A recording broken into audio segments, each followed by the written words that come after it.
Welcome to the 25th and final Eden Chief Delegate meeting. I wish we had fireworks going off all around us, but that rousing intro will have to suffice. It was pretty cool. Yeah, it was pretty cool. Feels pretty official. Yeah. Someone give me some music we can play behind this. I'll work on it later. We're one person shy. We're still waiting for John to show up. He has not officially replied yet, but Feisty can stand in for John. This will be in place of John tonight, in case anything. And I don't know that we have. Feisty? What was that? What's your cat's name? Feisty.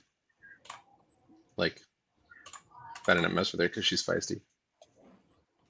In fact, she didn't like that and she left me now. But she's like, I'm not your pawn to be used. Some toy. I've confirmed we're definitely live. We are definitely live. YouTube.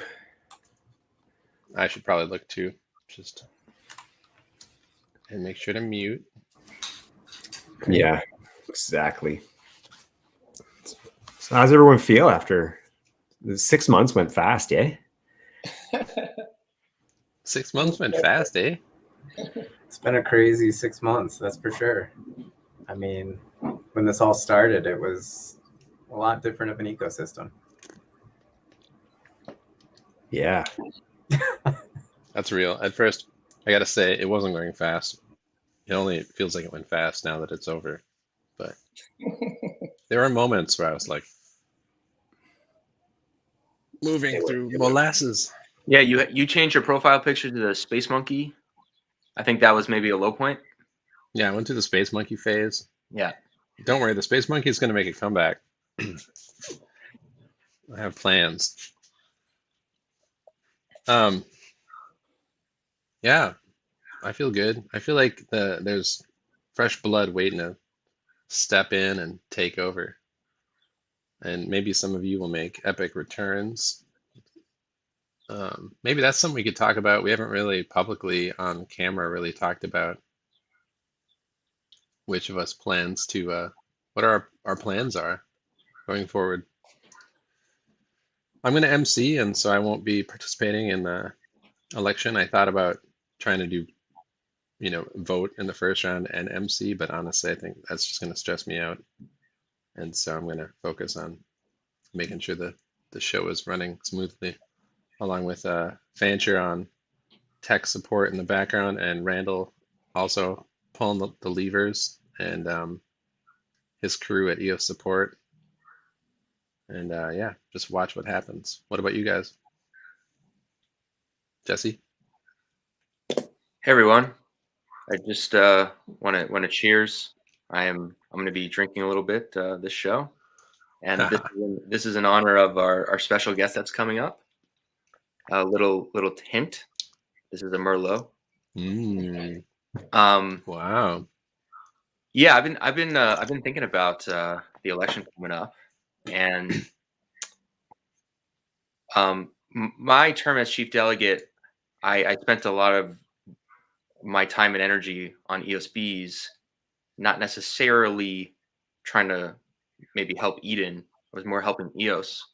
So for me, the ideal scenario would be for, if I run into someone who I feel like would be a great chief delegate, maybe that person can spend their energy growing Eden while funding the bees. And I'd be like, that would be the ideal scenario for me. I'd also be happy to be the chief delegate again. But I think it'd be cool to have some new blood up here.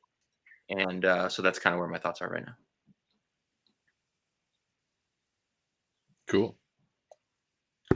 I'll go next. Yeah, I'm going to definitely participate, but I'm likely not going to try to move forward for the same, for kind of the reason of sort of what Jesse mentioned, let some other people get in there, some fresh blood. I've been a chief delegate for almost a year now, because the first trial election was May 14th. Then there was the second trial election, July 7th, thereabouts. And then the first official was October 9th. And I was fortunate to make it to the chief delegate round, each of those. So I think it's time to give someone else a chance and stop hogging the seat. Jeez. So, although that being said, if in the first round I'm not feeling like anybody, because it's luck, so you could end up with 3 other people or 4 people, depending on the breakdown, who have no intention of moving forward, or if I don't think they're going to be good, which I won't say that to their face. Maybe, I don't know. Then maybe I'll try to. I don't know. So I'm open to maybe moving to the first level, but definitely I'd like to see new people take a crack at it. Cool. Yeah. If you are called, you will step forward. Reserving that right. And what about you two, Aaron, Randall? Randall's unmuted. Take it away, Randall. Yeah, I think I have the same type of feeling as well, because people don't know how much work it takes to do this, right? 6 long freaking months, and a lot of meetings and thinking that we had to do. So my goal is to come back, see how things go. If there's someone better than me that I think they can do a better job, I'll be grateful and happy to vote for them to become the chief delegates, while maybe I spend a lot more energy, like Jesse was saying, on maybe support as well. But we definitely will possibly need funds. So that person who I will probably vote for might have to be a support agent, if that's the case. But they have to be like very good or well qualified to also help Eden as well. Yeah, so that's what I'm thinking about. Awesome. And I've had the same thoughts as you guys about like letting other people in, and I've kind of also had this reverse thoughts of like, well, another term might be nice. But I think for me, what it boils down to is just I've accepted so much other responsibility that I'd like to focus on other things at this point. So if I didn't have additional responsibility, I'd probably run again. But I think that my skills are probably better used elsewhere at this point. And I'd still hopefully like to keep on top of what the new chief delegates are doing. I hope that they continue to record their stuff, and that they're open to feedback. And I'm still probably going to give it to them anyways. So, but yeah, I don't plan on running in this next election just for that reason. Like I'm gonna be just as focused in the ecosystem. It's just not going to be through Eden. But I really do want to see Eden both as a funding mechanism continue, and both as like an experiment towards leadership, because I feel like it does give you a little bit of a soapbox to make your voice amplified throughout the ecosystem a little bit more. So good stuff. Cool. Hernan asked in the comments a question for the delegates. Oh, I can feature comments. What am I doing? Jeez. StreamYard, it's live. A question for the delegates. How rewarding is participating as a chief delegate in terms of time, investment, EOS rewards, etc.? Who wants to could take that one? To me, the most rewarding was, well, especially for myself, I was really not known at all in the community, and I really got to know the EOS community as a chief delegate, and especially getting to know all of you guys has been really awesome. And so, like relationship building wise, I thought it was super valuable. I do think the rewards need to go up, but I think that is very reasonable and possible. But definitely, my number one is kind of the relationships that I've gathered as a chief delegate. Yeah, as far as like use of time, and I was just thinking about it. It really is a lot of time we put into this, because our meetings ran long. Like we didn't really attempt ever to make these like punchy. Here's the list. We're just going to bang it out and be done in 30 minutes to an hour. We kind of, it felt like a bit of a social. Like we're kind of like hanging out, shooting the breeze, talking. We'd even talk after the call often. Some of us would hang around and chat. So it was kind of a good social thing, which I'm going to miss that for sure. Like that was pretty cool. Before and after. Yeah, right. So definitely, I think relationships. So that's Eden, though. That's always that's personally how I view Eden. It's like, yeah, it's a funny mechanism and leadership. Yes, yes. But it's like community. It's like this attempt at a decentralized, real human community because we're on camera. We're not just anonymous, pseudonymous avatars trying to communicate with each other and then talking shit because we're anonymous. So and we can just disappear. It's like, nah, I mean, we've got faces here. We're putting ourselves out there, which I think that speaks to a lot of the character of people involved in Eden because you're willing to be yourself. And that's kind of foreign to a lot of us in crypto, especially, and just in the digital relationships. So I think that relationship piece is awesome and definitely worth the time investment. In terms of like EOS rewards, I don't know, like I was paying myself $30 an hour there for the first month. Like I put out my summary for anybody who hasn't seen it in the Eden chat. So you can kind of see how I did it. And I did campaign on paying myself like a wage to do work for Eden. And then Helios happened and kind of shifted what my intentions were. But so that, I mean, that's a low wage, surely, but it was for community. So I didn't treat it like something where I wanted to get my fair market value. It was more, so I think in that respect, it's fine. But I guess to Jesse's point, if this becomes, it depends where we go, right? If this becomes a leadership thing, like what Aaron mentioned, then the funding doesn't matter as much. If it drifts towards project funding, then it might make sense to see that EOS amount go up, so more projects can get more funding. So it'd kind of be curious to see how this experiment evolves. To see, maybe it's both. Maybe those aren't mutually exclusive outcomes, but it will be interesting to see how the next set of chief delegates kind of take that and how do they carry, and what projects or individuals make it to the top. Do we see people rise to the top in the next election that are there just because they want to participate in governance and be a leader? Or do we see people who have projects and they want to get funding for their project? Because we'll get a bit of a mix of both, because we still haven't really clearly said elections are to solve for this. It still can be both. Yeah, I'd actually like to see people that ran on just them paying themselves to be a part of this and to work on this process.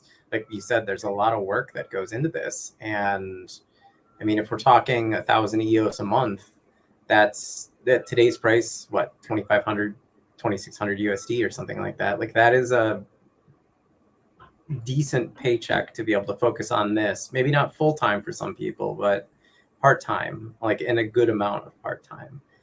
But there is a lot of organizational work to do. There's communication, there's process building, especially now that like this entity is taking on its own development.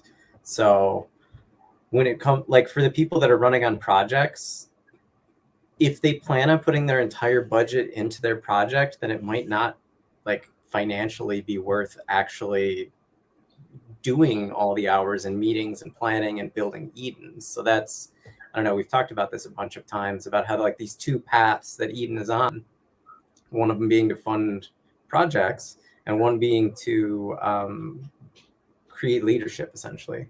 And you really can't do both with the amount that you get as a delegate of any level fully, unless it's a small project. I don't want to say this doesn't work everywhere, but for a modest sized project, like the budget doesn't cover both. It doesn't cover your time and then your project's time.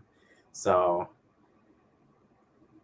yeah, I mean, it's worth it in terms of kind of the soapbox we talked about and the networking and the getting to know people and all these other things. Those are non-monetary values, but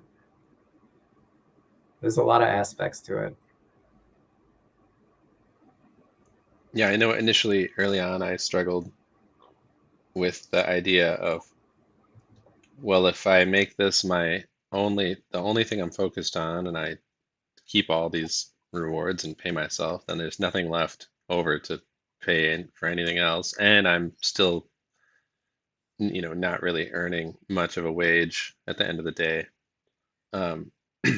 for the amount of effort that this could take. And then, yeah, it was kind of a battle for me personally. And then I ended up, bouncing to a couple different projects. And I started with Helios, and then I pivoted and ended up getting scooped up by the ENF. So that kind of changed the game again. The game changed multiple times for me while I was in this, so it was a very you know, yeah, I don't know, changing situation. Your agility was tested for sure. And you've done quite well, incredibly well. Way to go.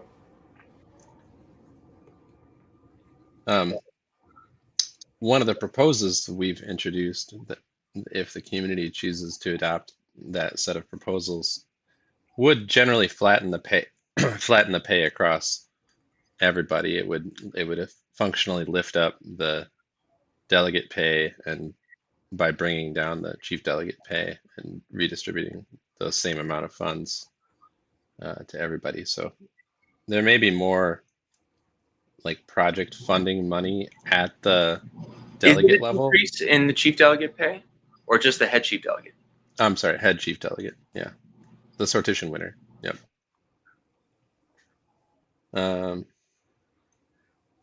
Yeah.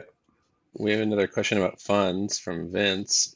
He asks, have y'all spent down all funds, particularly Aaron? I guess I can start then. I have not. I think overall I've spent a little over half of it. A quarter of it was redistributed to some of the chief delegates, like support the bees, and I think to Violet Garden as well. So that was a quarter of it. A quarter of it went to the project that I ran on, because that was kind of the initial budget that I had proposed for that. There has been maybe 1,300 EOS, I believe, that's gone into this production type stuff for the creation of the videos, the editing, the notes, all the stuff that Chuck is doing. And that leaves somewhere around 12,000 EOS still in my budget, which the plan is to put some of that towards Pomelo and probably to distribute some more to other Eden projects. So it is still there and it is unspoken for, but I'm not taking that on my side. Like, I wish I had ran on a platform that was just like support gray mass and pay me for my time and all that other stuff, but that's wasn't what I was planning on doing, nor did I plan on winning the sortition. So I'm trying to figure out public goodie type things to do with that will benefit the community. That's not just me paying my crew. So we've landed some good opportunities since Eden started. Like Pomelo we had a good first Pomelo season. This next Pomelo season looks pretty good. We did the blue papers. I was coordinating that stuff. Like, we've had a lot of opportunity that I think that I should share this other stuff. So that's where I'm at with my budget so far. And it's just been a crazy last month or so. So I have not allocated that, and I'm still reviewing Pomelo proposals. So.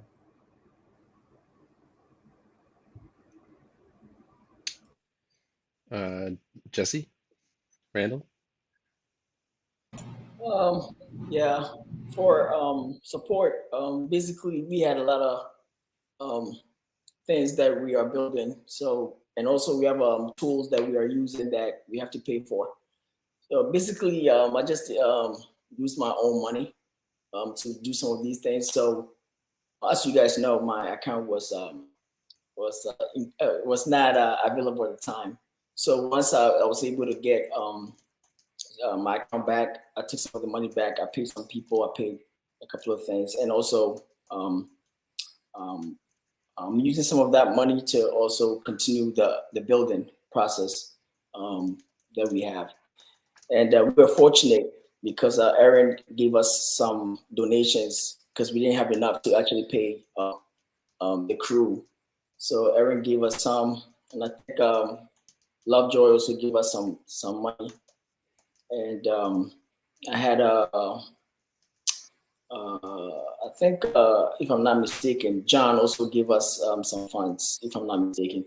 But all in all, those things were just, those amount of money was just used to pay the support agents. And if we have anything left, we are keeping it because we need more money. unfortunately. So we cannot give it out, and so that's how things are going so far. Yeah, I have spent all the funds they gotten from Eden, plus help from Aaron and Lovejoy.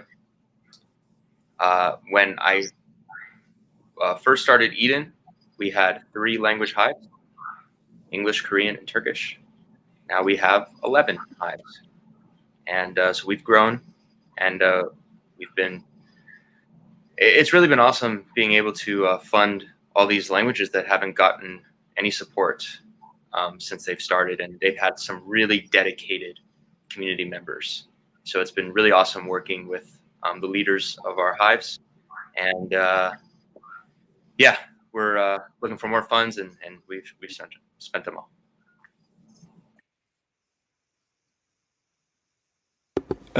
For mine, yeah, my funds aren't all spent, but they're all earmarked. So, and I did a summary, so I put it in the chat. I hope it came up. I'm not seeing it in our StreamYard chat, but I think it's in the other YouTube chat, and it's in the Eden members private chat as well in Telegram. So I've done a summary on eoscommunity.org forum, and similar to the summary I did after the second trial election. And I think it might have done one even after the first. Yeah. So I've done 3 summaries. So yeah, getting good at these, I guess.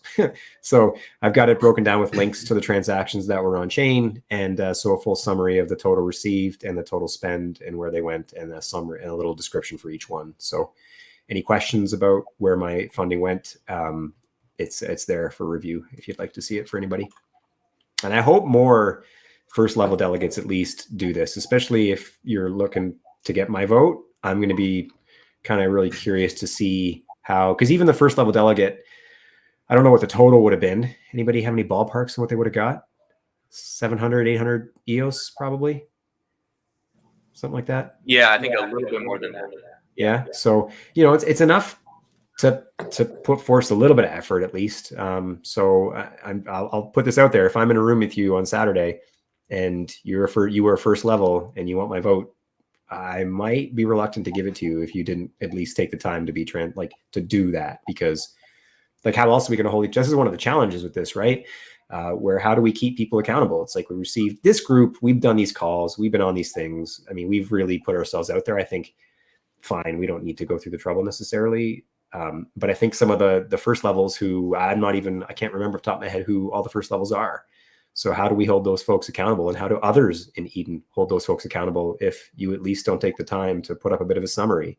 So then during the election, you'd be like, okay, yeah, I won last time, and here's what I did. That is a nice sales pitch to getting the trust to do it again the second time around. So I would definitely encourage the first levels, if you're thinking of running, you've got still 2 days. So, maybe just try to grab some transactions, throw it on the forum or somewhere. At least you can link to it and share it in the members chat. I think it's a good best practice. Yeah. I feel the same way. Sorry, I was echoing, messing with my head. Yeah, for myself, it's pretty much all spent. I believe we're getting one more disbursement, which we didn't cover yet. So there's going to be one more disbursement, I believe. And so that's not yet sent out. There's like a couple hundred EOS in my account right now. I'm also going to make an accounting following Chris's lead. It probably won't be as pretty, but it'll be fairly thorough. And I mean, it's all on chain, so it's really, I'm just doing everybody else the service of taking from the transactions and making it into human readable form, which Douglas mentions accountability should be a system, but until that, appreciate you, Chris, holding us accountable, which I would encourage future delegates, chief delegates, to take on as a role, to see that it gets added to the system, because I know the Clarion OS team, formerly known as, was working on a pretty extensive, the word just escaped me, accounting and treasury functions that would probably track a lot of this stuff and make it viewable in the UI so that people don't have to go, what's so and so spending all this money on, and it's just right there. You can just go to their profile, you can see, and with memos, and maybe even like according to type of transaction, or there's the sky's the limit with how we can make it easy to keep track of what people are doing with their funds. And that kind of ties into a follow-up question. Well, I don't know if it ties in, but I'm going to make it tie in. Hernan, did everyone get to answer that? I think we went through everybody, right? Yeah. Hernan asks, do you think that being a chief delegate should be considered as a full-time engagement? Or in other words, should we as Eden work towards allowing CDs to be all in on Eden? And I want to take the first swing at that real quick, Randall. Yeah. Well, you go, Randall, if you're fired up. Yeah, the thing is this. I've been debating on this chief delegate situation. What kind of people do we want to have as chief delegates, right? Do we want a person who's as brilliant as Dan, Elon Musk, and all these great minds to be chief delegates? If so, what is their time worth, right? Because we can't have Aaron on call all the time when Aaron's time is not being used wisely, right? We can't have some of the greatest minds, becoming chief delegates, and pretty much they're just giving inventions, ideologies, and everything, pretty much full time, right? Without any incentives, right? So we have to define what chief delegates are going to be, and what are some of the incentives that will drive a person with the mind of, let's say, a Dan, to come all the way to become a chief delegate, to continue to help things out, right? If not, then do we want a person who can build consensus, who's so good at starting a business, knowing how to engineer that business to become very good for the benefit of the community, right? To come all the way and to bring that business into fruition for Eden. And if they are going to do that, then what is it worth for them, right? Because if at the end of the day, the ideology is, okay, come and do it for the benefit of Eden, then over time, you're not going to get good people, and especially people whose time are worth so much, right?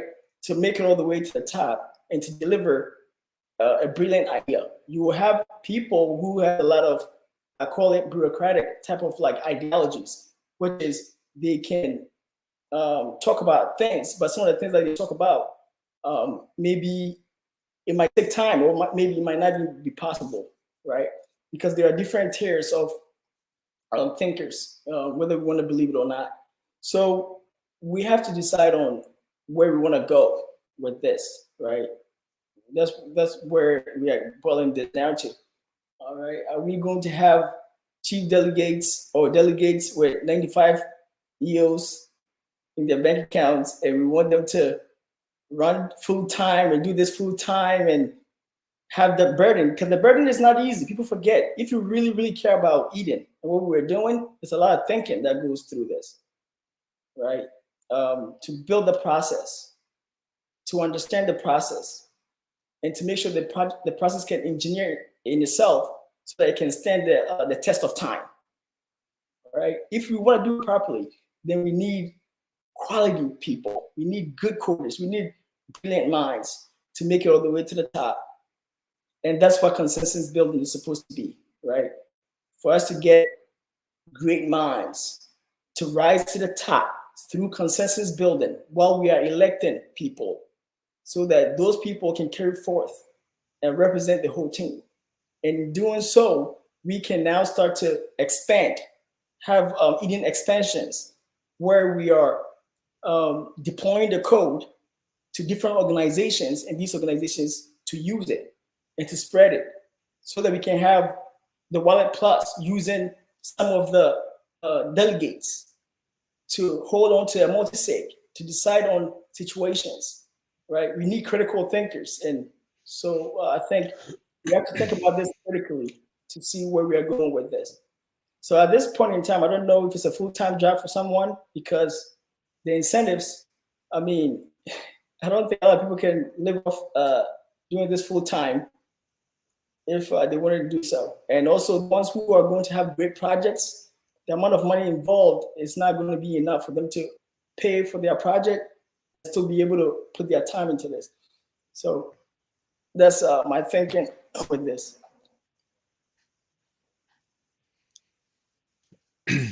Yeah, a lot of good points there. Douglas kind of countered with a thought that said, consider these high octane people are often not motivated by money. That's true sometimes. Or to add to that, these levels of money, you know, Right. so that both are true. Some people aren't motivated by the money at all, and some people are motivated by the levels that we're at today within Eden. So some are. I mean, it's going to take a special breed. But maybe the delegate budgets are enough for a high octane person to dedicate 1 day a week to this, to just purely this, and be that level of involved. Doesn't have to necessarily be full time. It can be a meaningful part time, you know. Personally, I would like to see the budget for chief delegates be enough that anyone doing this could justify at least part-time, like a solid part-time role, if not more. Because I really don't think you can be engaged and fully immersed in the community and understand a lot of the stuff that needs to happen with Eden for Eden to develop Eden OS and all the development that Randall and support are now looking into, along with many other changes that we might want to make, and website, other things we weren't able to get to, that like there's a whole world of operations that could really be going on pretty much nonstop. I mean, if we had the budget and we had the mandate to just go, and the community selected us and trusted us to do that, and that's what we ran on, like we could make huge strides. But I don't know, I can't speak for anybody else, but I've not been in a huge position to just dump a huge amount of my time into things that aren't paying me on some way, shape, or form at this point in this, after all, after the bear market, after all the things we've been through. So I'm not motivated by money predominantly, and that's how I ended up in a situation where I need to be motivated by money, because I went for so long just like, it's gonna work out, like just around this next hill, just over this next mountain, and we'll make it. And so yeah, I'd like to see chief delegates that were relatively dedicated to Eden, at least initially, to get us to a point of maturity. I think it needs it. You were just one good EOS pump away, Lovejoy. That's all. Oh, Jesus. Don't start. Yeah, I don't want to change the mood here. No, whatever. We're on. The market. Return. The market can stay irrational longer than you can stay solvent. Yeah. Yeah, exactly. That's for real. We've all become wise, and I gained a lot more of these. My chin was not all gray when I started in EOS. I want to say that it was just gray in the middle. Now it's like creeping out, spreading. Yeah. Anyone else want to weigh in on that question before we take another one?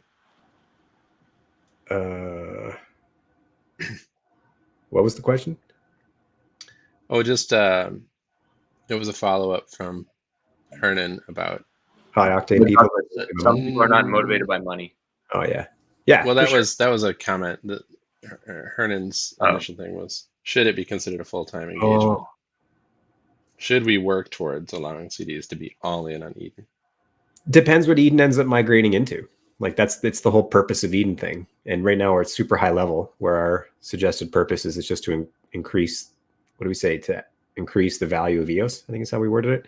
So that's pretty broad. But if it was more to have a direct hand, like more, again, akin to like say Telos and the Telos Foundation, I'm on the board of their foundation, and the commitment there that's required is, well, expected is roughly 4 hours a week. So that's not really all that much. But you could technically, I mean, these crypto foundations don't have to be like traditional foundations where you're that I took board member training once and I learned this. I guess it's an acronym, NEFO, nose in, fingers out. So when you're a board, you can stick your nose in all you want, but you shouldn't be sticking your fingers in to like the executive director and the work they do, right? But that doesn't mean that crypto foundations and Eden could easily become like this type of complement to the ENF, for example, as another like body that promotes and encourages and helps the development of EOS. There could be full-time work here for people. There's a lot of work to do in EOS. So it really just depends on where Eden migrates to and who migrates to the top in the next election, because that will have a lot to shape where that ends up. So I think it's hard to answer that question. It kind of depends on where we go. I like Felix's question. You going to bring that one up next? Yeah, looks like that was a good time. How many hours per week would you say you have spent on average per week towards Eden Chief Delegate activities? My guess is 4 to 5 hours a week, probably between the meeting time and then some of the prep. I think some of us did a little more than others. Like I know Lovejoy, you and I did a little more earlier on with like the videos and the post processing, and that was more time consuming for certainly. At the very beginning, I was super ambitious. Well, that's before Helios. I was making notes and publishing the notes with the video and running, like keeping a spreadsheet of all of our items, which I still have a lot of unfinished items, but whatever. So, there can be a lot more time for that if you really want to have, and that's the whole idea of having these like core funding to pay for core roles where we run this more like an organization. And so that there is opportunity for more time to be spent. But yeah, I think for me after Eden or after Helios, I was probably 4-ish hours, 5 hours. When we start getting into dealing with the lawyers and reading through some of that documentation, and then near the end here with the bylaws, time ramped up a bit too. So yeah, I think that's probably right. Over the long term, though, I mean, it might have gone a little higher. So over the course of our entire term, I mean, maybe it's somewhere between 4 to 6 hours, upwards of a day sometimes. It's dealing with Telegram, both the private channels we've set up and the private channels for the members and the public channels, and that sort of engagement takes time.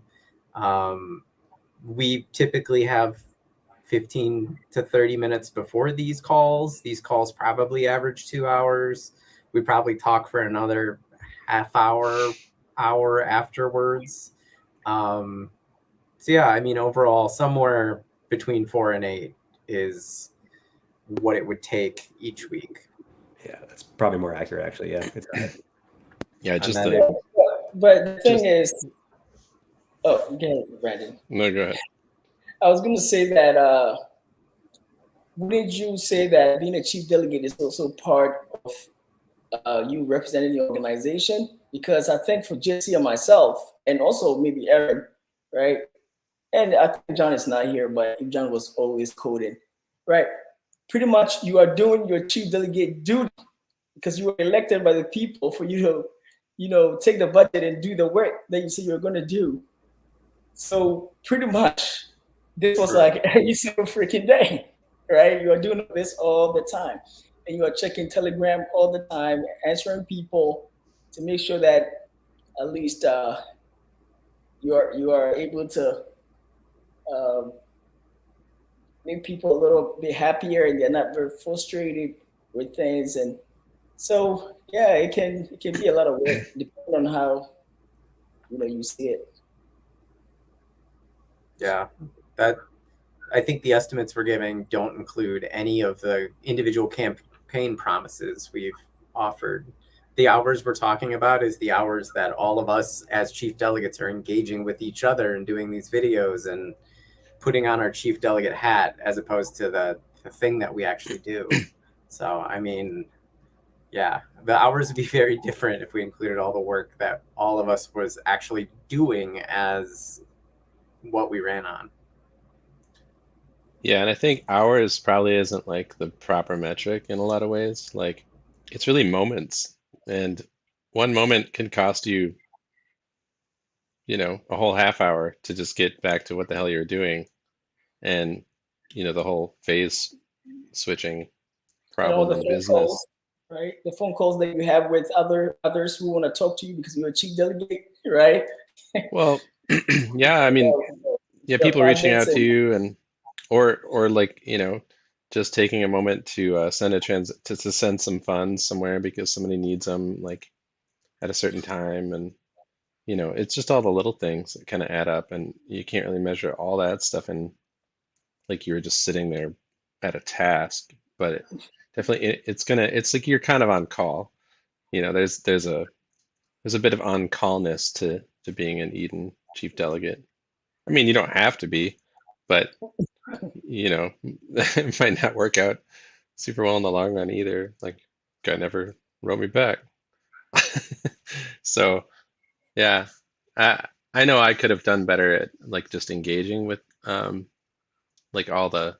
I wanted to see more engagement with I'm kind of just tangenting now, but you know I wanted to see more engagement interplay between the chief delegates and the delegates, and there was a little bit of that, but it didn't really blossom into something that was just kind of like they had a room and I read it, and then they'd have meetings, and occasionally I'd be there, and then we did our meetings every week, and never the twain really met. But you know, iteration, we'll get there. Sorry, that was a tangent. We have questions, more questions, unless somebody else wants to say anything else. Hernan back again. What? Was there someone? No? What should be the balance between focusing on growing EOS versus growing Eden as part of the Eden on EOS community? I know we have some strong opinions here about this. It's a tough question. Yeah. Yeah. And they're not necessarily mutually exclusive. Yeah. That's the other thing, Snake right? eating its own tail kind of Yeah. problem. Yeah. I mean, I think that the budget that's for the chief delegates should go to improving EOS primarily, and we should be able to seek ways of funding Eden development external of that. Just because the point of that treasury is to prove that this experiment works, and we're not really proving that the experiment works if we're funding the experiment. So just at the simplest level, that's kind of where I sit. Though I think there's a lot of gray in there on ways that you can improve Eden to improve EOS. So really, it's just beyond that, it's all subjective, and it's not wrong to improve EOS or to improve Eden to improve EOS, but it has to improve EOS, like for the experiment to be successful. Yeah, and the thing to keep in mind too, right, is like if we want to get more money into Eden, then folks should, and recognizing where the first tranche came from, right, from the BPs, from the ENF to the Eden Treasury. If we just start taking those funds, like I didn't necessarily agree with some of the use to like charitable causes and stuff. It's not that I don't agree with charity. It's just that kind of wasn't the intention as I see it anyway. And if we want to get more funding from the BPs and grow this thing out, they're going to want to see that we added value to EOS, not Eden. Right? That's or the greater world. That's not to be harsh, but let's face it, right? EOS needs to kind of become its own thing and rise its value. So to me, I think the focus, and that's I think I've always been an advocate of Eden on EOS. The EOS to me was always key. And yeah, the Eden process is awesome, and I'd love to see it on other crypto communities and spread across the world, sure. But my view is the only way, one of the main ways that could happen is by having EOS become this huge success and this comeback story, which is like, look at Trimbot's, Twitter banner, the comeback story of 2022. And I totally agree with that. EOS has an opportunity to be a fantastic comeback story. But if we can do that and Eden has a part of that story and that can be promoted, then that's the best advertising and the best promotion for Eden to become a process and a consensus mechanism that's used in other DAOs, not just taking funds and building out Eden. I don't think that's quite necessarily the best use. I think we need to be sensitive about, and if we don't want to get any more funding from the ENF and from the BPs, then okay, fine, but recognize we're kind of cutting off that opportunity, and we should be pretty, attempt to be deliberate about trying to return value to EOS, to the EOS ecosystem. Yeah, I agree with Chris on that 100%. And I think Eden is just governance layer for EOS. So all people that get the opportunity to become delegates, they have to always think about the things that they can do to make the process of making Eden the true governance layer for EOS, right? If we think of it like that, then in that case, you will not take the money and use the money for something else. You will take the money, or you will take whatever that you are doing and try to make it productive for the EOS community. Like dispute resolution, for example, is supposed to be the delegates or Eden using it to benefit EOS. The voting that we are doing, the KYC that we've done, right? Know your community member. It's like a plugin. Somebody can take it and use it for another application. So Eden is supposed to be like a plugin DApp, application that we can use to benefit so many different systems, right? So if we look at it from that point of view and we stop the nonsense with, hey, let's go organize ourselves and let's go win a lottery, let's go do this, then we are losing our focus. But if we focus on just benefiting the EOS community, having a governance layer where we as humans, we can interact with each other and have some rules, regulations, bylaws on how we can vote, how we can use our identity layer to help dispute resolutions and stuff like that, we will go a long way.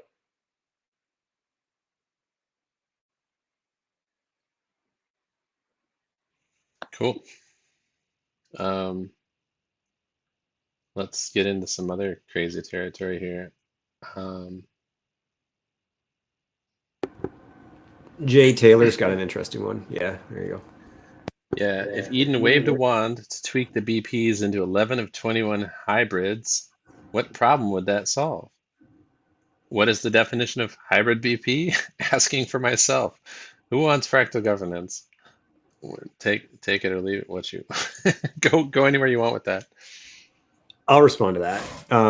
So this is obviously, so those who don't know, this is in reference to the Fractally proposal, where Fractally would, through their council and using a similar election process to what we have here, sort of, they would appoint 11 of the 21 BPs. So my view is that that is a very non-elegant, kludgy solution to a potential BP problem. I actually don't like it at all. I'll be honest. I think it's forced. There's nothing to me that seems, again, elegant, I think is the best word, and that is not elegant in my view. And it's no disrespect to Dan and his team. I don't mean anything like that. It's just this particular view. I don't like it. And that might be surprising to some, because I have been fairly vocal and outspoken about recognizing, in my view, there could be some improvements to BP selection and rotating in standby BPs and the sock puppets and exchange voting with customer funds to pick BPs in a bit of a circle and a capture, arguably. So I'm not a fan necessarily of the way the status quo is, but it works. It's got us here. The token still has reasonable market cap. We're across many exchanges, so there's value to the way I see it. And I know, Eve, you're listening, and I'm not trying to demonize exchanges. There's a ton of value in the ecosystem. I get it.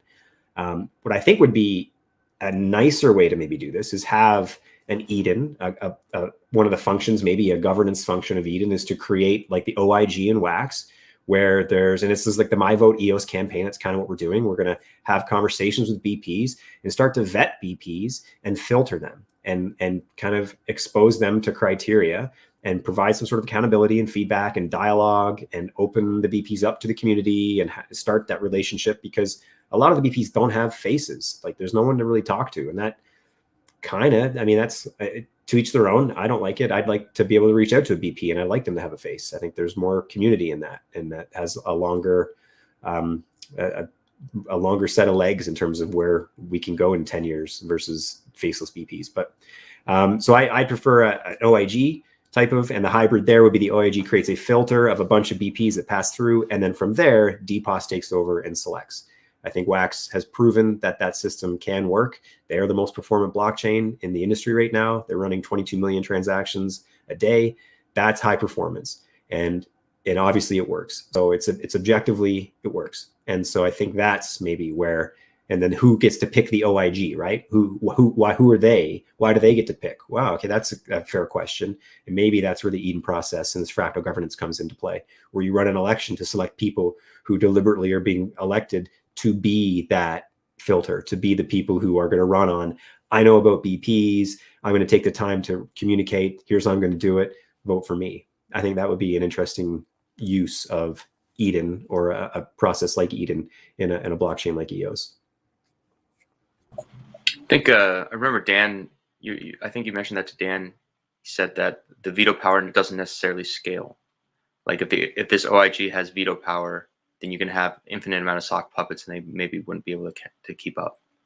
I just remember Dan saying that. Yeah, all I can say is Wax is running at 22 million transactions a day. So, I mean, right. So in the short term, yeah, but for sure. I will say that the number of transactions Wax is running, it does not equate to the OIG. I mean, EOS could be running that many too if people were spamming the network as much as they are on Wax. Not to discredit the fact that Wax is wildly successful and has a lot of volume right now. Like, there is a lot going on there.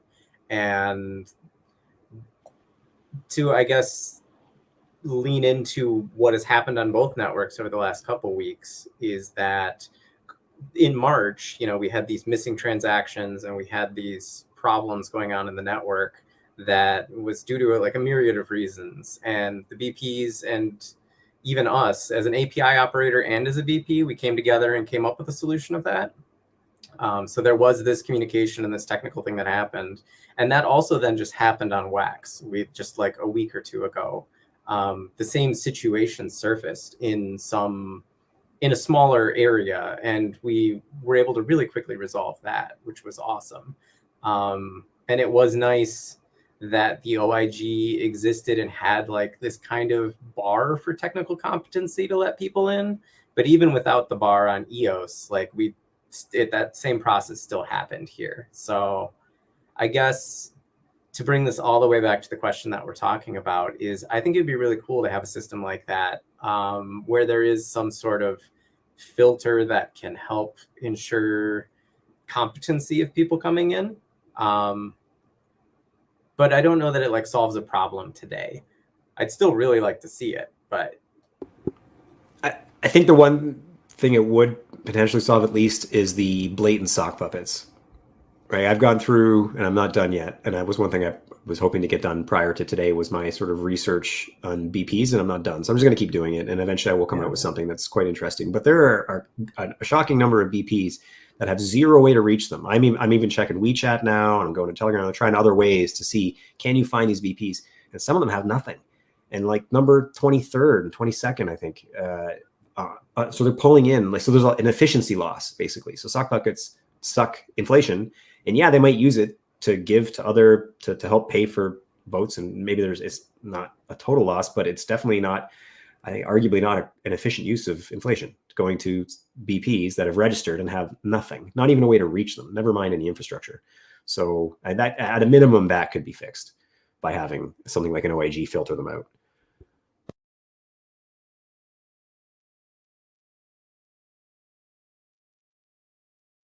yeah. And I guess circling all the way back, doing 11 of 21 just carte blanche, like out of the box, it doesn't make a ton of sense. It would effectively give Eden or Fractally or somebody veto power on the chain.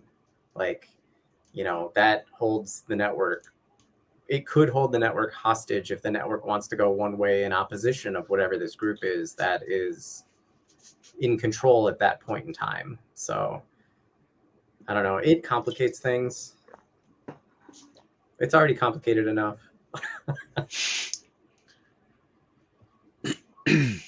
Yep. So there's the other idea of synthetic stake that I think a few community members kind of liked when Dan brought that up on one of our calls. I think that's also an interesting idea.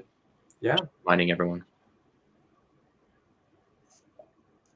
Yeah, I thought that was interesting until like I started to think a little bit deeper about it, right? So you are given like let's say a community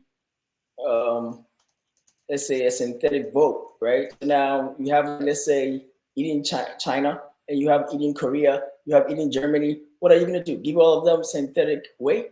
Because Yes. eventually what's going to happen is that no one buys a token, but then people who are not buying tokens are not determining how the network is going to be run. And I think if you want to run businesses, you want enterprises to be on the chain, that can be a little bit dicey. Well, the token's used for other purposes besides voting, but I think that it wouldn't make sense. I agree, Randall. It would not make sense to give synthetic stake more than what's worth voting with your tokens. Like if we gave out 800 million tokens worth of synthetic stake, that wouldn't make sense. So we'd have to get the ratio right. But I've thought about it too, and I've yet to be convinced that it's a bad idea.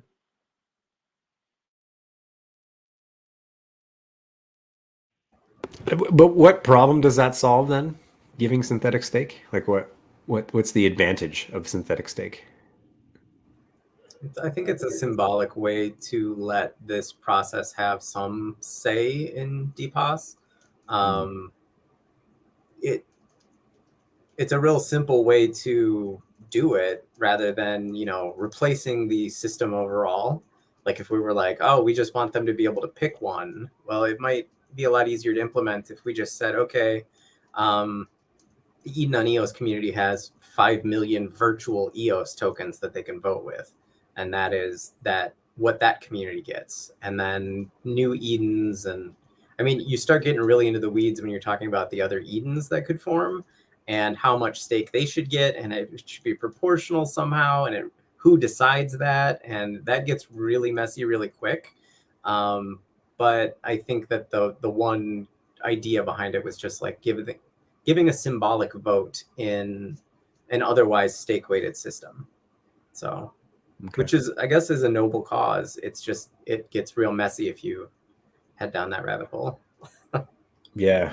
It seems like everyone gets a participation prize type of approach. Everyone's a winner. Yeah. No, but to me, I'm older, I guess. I like the fact that first to third, you get a ribbon. Everyone else, sorry. Welcome to life. To me, it would. So to me, the major problem are these sock puppets that you brought up, Chris. And if you had organizations with trusted leadership like Eden across different languages that had enough synthetic stake to push those sock puppets down, I think that could be a potential positive result of that strategy. I guess just to add a thought there, and this is, I agree, I don't like the waste either. I've been kind of against, all the way back into my Steam days, I was very, waste always bothered me.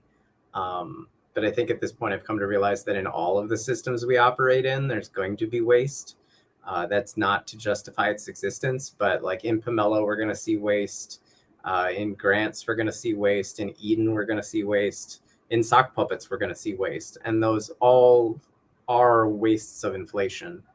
And in general, it is a concern, and it does need to be kept in check somehow. So yeah, it's just recognizing that it exists in a lot of forms.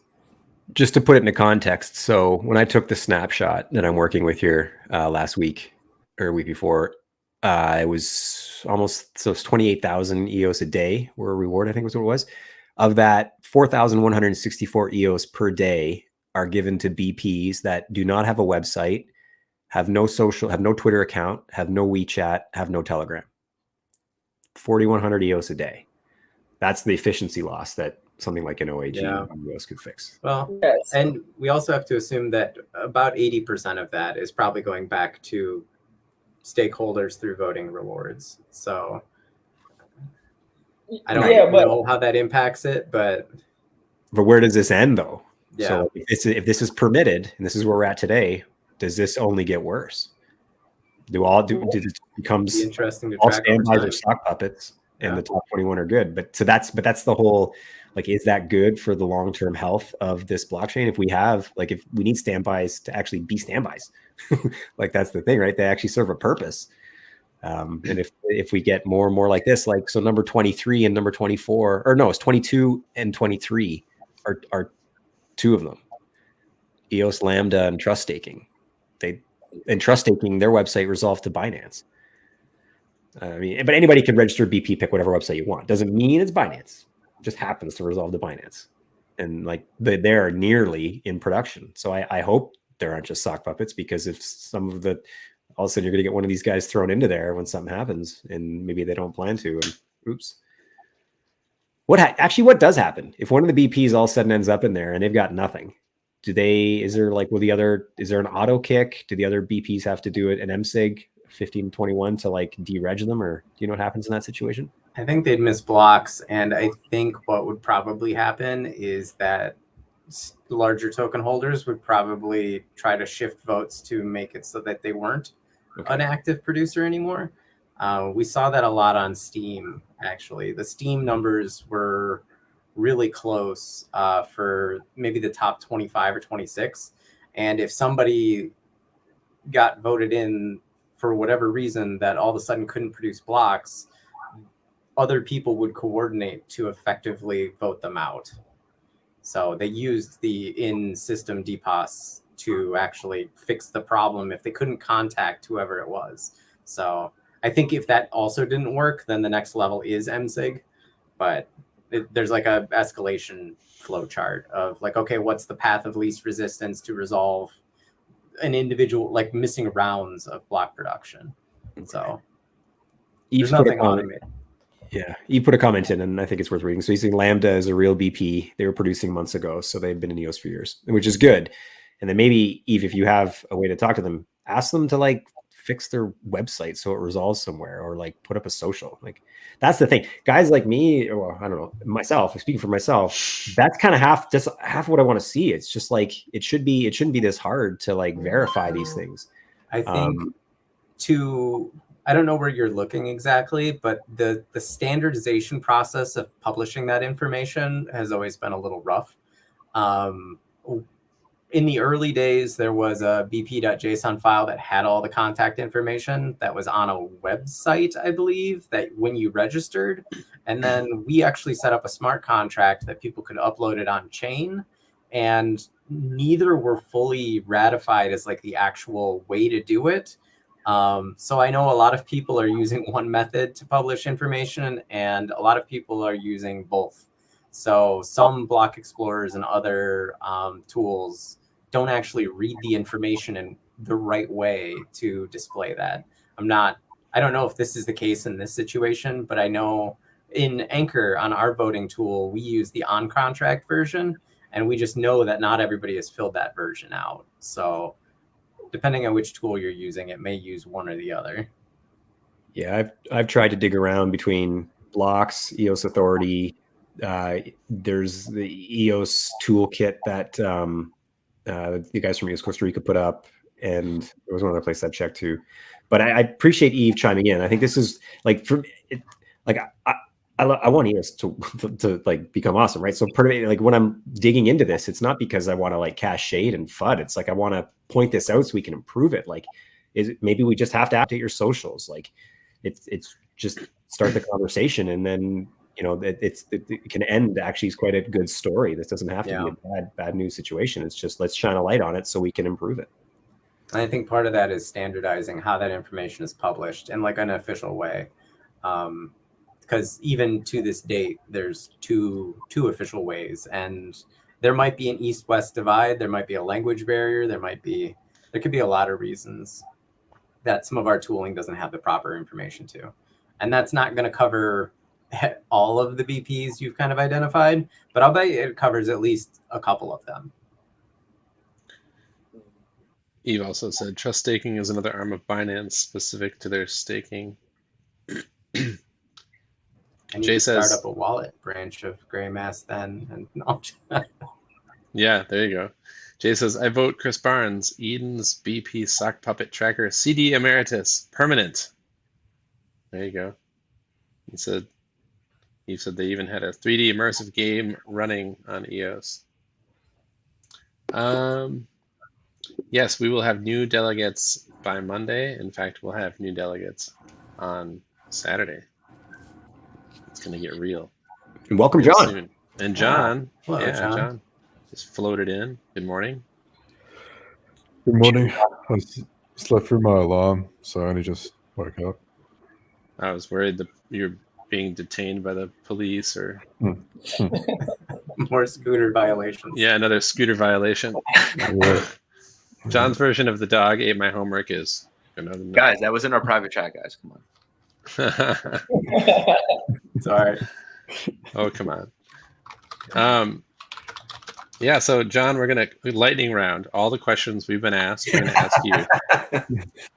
Good morning. Good morning. Okay. No, but seriously, maybe we'll ask a few quick questions to John. How rewarding is participating as a chief delegate in terms of time investment, EOS rewards, etc.? It's pretty good. Such a unique experience. No one else really gets to say that they've, tried it before. If you explain it to anyone in the real world, like an average Joe, they don't know what the fuck you're on about. So it's cool. Yeah, that's kind of fun. Follow up to that. Do you think that being a chief delegate should be considered as a full-time engagement? Or in other words, should we as Eden work towards allocating or allowing CDs to be all in on Eden? So full-time engagement, otherwise CDs all in on Eden? What's the... He's just saying, should it be right. considered a full-time engagement, and should we work towards allowing CDs to be right. all in?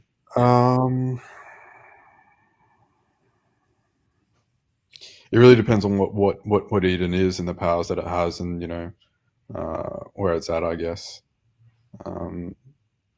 Yeah, it's a good question.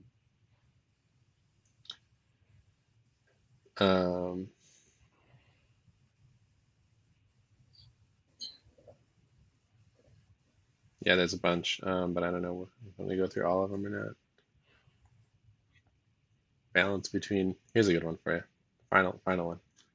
What should be the balance between focusing on growing EOS versus growing Eden as part of the Eden and EOS community?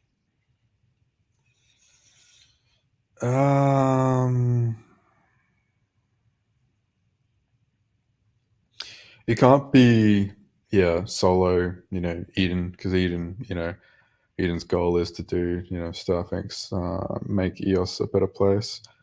So I'd say focus on EOS and then just, upgrade Eden as necessary, but also, make Eden well polished, makes sense. So, maybe like 80-20 when it's going smooth, and then 50-50 if Eden needs the extra polish. Cool. There was some other stuff we covered too, like did you spend all your funds, and some other stuff related to record keeping, like are you going to do a disclosure of your expenditures like Chris has been suggesting and stuff like that. We all covered that. If you want to comment. Could do require a bit of admin. It's mainly gone to my development expenses, time put into stuff, and then the weekly meetings, and then office fees and stuff, employee and all that crap. Giant posters of me on the wall for your intern. That was expensive. Yeah. Cool. I can verify those are quite expensive. The giant posters, yeah, it can be. Well, I was now that actually it's kind of good that John just made his entrance. I was like, oh, we'll be able to bring in our surprise guest and talk about the future. Now it's going to be 7 of us, but 7's a lucky number, even though it makes the grid a little oddly shaped. Let's do it. Let's see what happens. Talk amongst yourselves. I'll pull some levers. You guys surely have questions for each other. John, are you running in the next election? There you Nah, I'll sit out. I've got too much to do as it is. I feel like if I stress myself any further, I'm just going to be, annoying people and pissing them off. So, yeah. What do you guys think of the turnout? Because we've only had, so I was so after the first election, a lot of people signed up right away, and we were sitting at like 90 people had registered for the past bunch of months. It was sitting at 90, and then now what are we up to? 116, 117. How many are you guys concerned at all that those initial 90 might have forgotten, might not show up? We're at 121. Okay, I've signed up now. So I looked into this recently, like compared to the last election. We had over 300 people sign up for the last election, and 180 people actually made it to the election.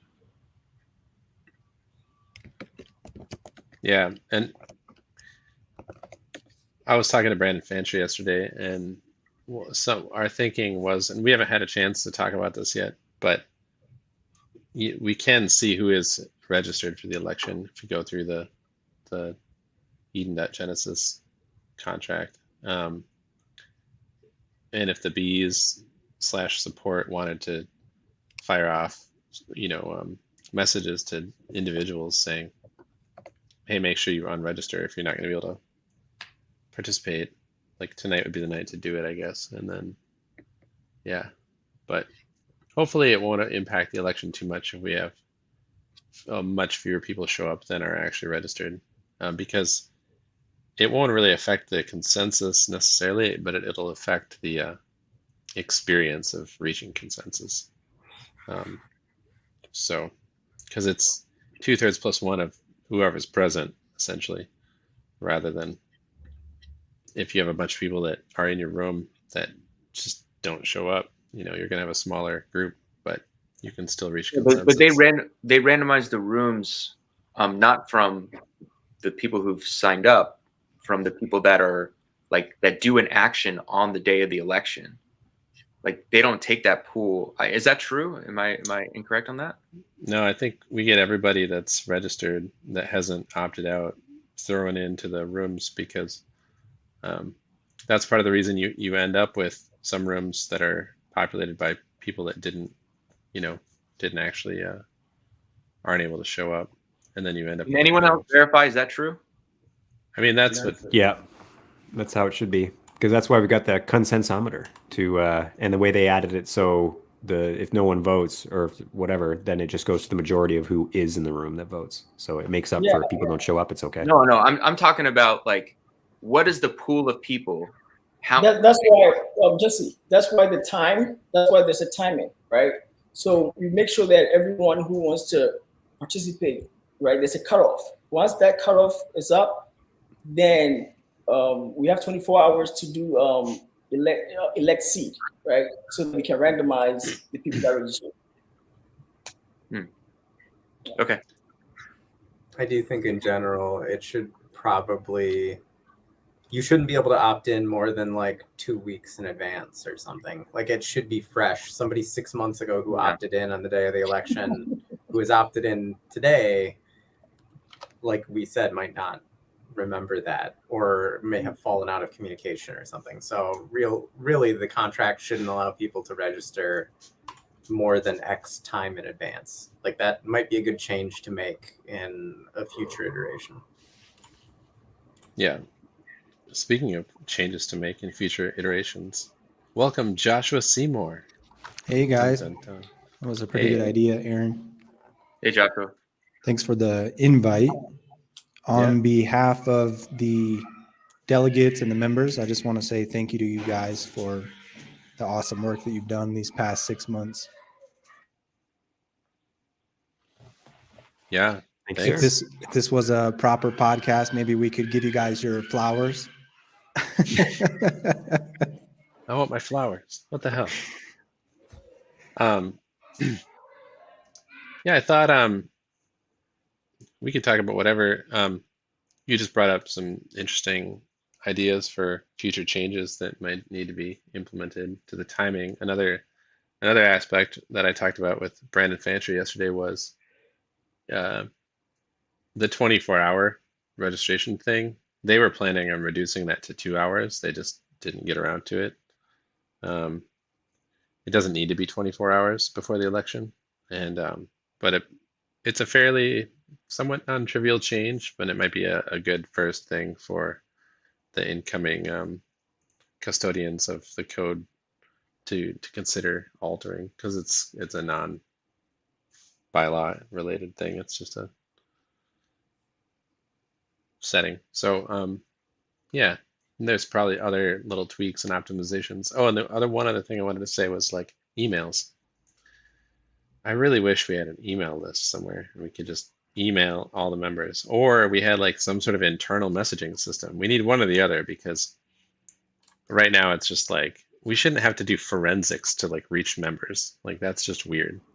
We do have, I mean, everybody registered with some contact information that could be used. Just email wasn't one of them. So Yeah. I know a lot of people have Telegram handles. Some have forum handles, Twitter. Rev, you can't bulk message Telegram or Twitter handles like you can. Yeah. Yeah, and some of them they deleted their Twitter handles and Telegram handles. We have a couple of people that now they don't have their social media. Back to the consensus process, I see Eve left a message here for us saying it will affect consensus in the sense that when 30 to 40 people show up, there's only one election, one round, I believe. And those that win their first round become CDs right away. Eden theory process needs a lot of people. That's true. I hope that we're not going to fall below the threshold to achieve 2 rounds. I asked Fancher for what that threshold was, and he's getting a number for me. I don't think we know yet what it's actually the number of that we need to be above, but hopefully we get above that and have 2 rounds. And yes, I believe it does kind of degrade the consensus process when there are fewer people participating. It's a little suboptimal. If you have like dead spaces in your group, I mean, ideally there's a full group of 6 people, but we'll see what happens. We'll make the best of it. It'd be something weird to show up and you go into your room and you're the only one there. You're the only one. You're like, So, I vote me. I vote me. Yeah. Do I need to record this?